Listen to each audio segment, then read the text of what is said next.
Donc là en fait nous sommes partis d'où, Pascal? C'est pas le village que j'aperçois en bas? Si, tout à fait, on est parti du Mont de Lan à environ 1280 mètres d'altitude et nous sommes montés ensuite au village des Deux Alpes et là nous sommes à un joli belvédère de 2050 mètres d'altitude.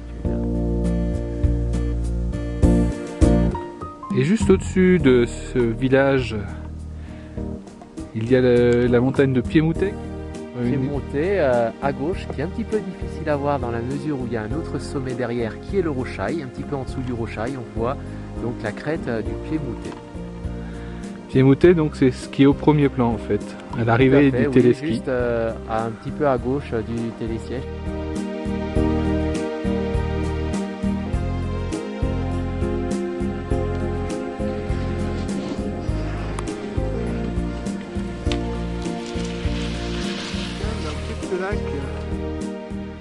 J'ai cru comprendre que le petit village avait un nom particulièrement intéressant.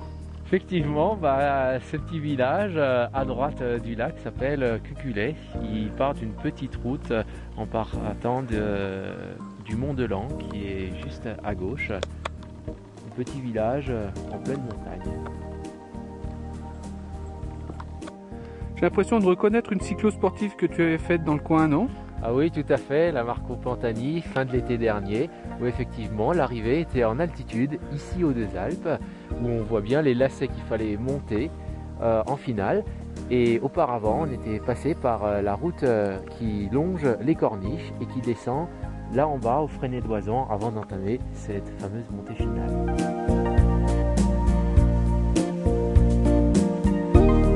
C'est pas dans le coin là aussi que tu avais fait une balade un été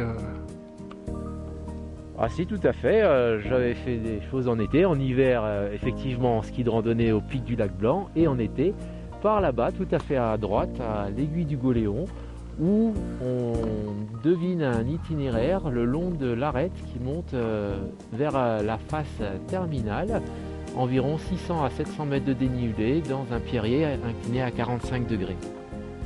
On arrive là-bas en haut là. Tout à fait, le pic qui est blanc et à gauche de ce pic on voit d'ailleurs les aiguilles d'arbres dont deux sont très nettes.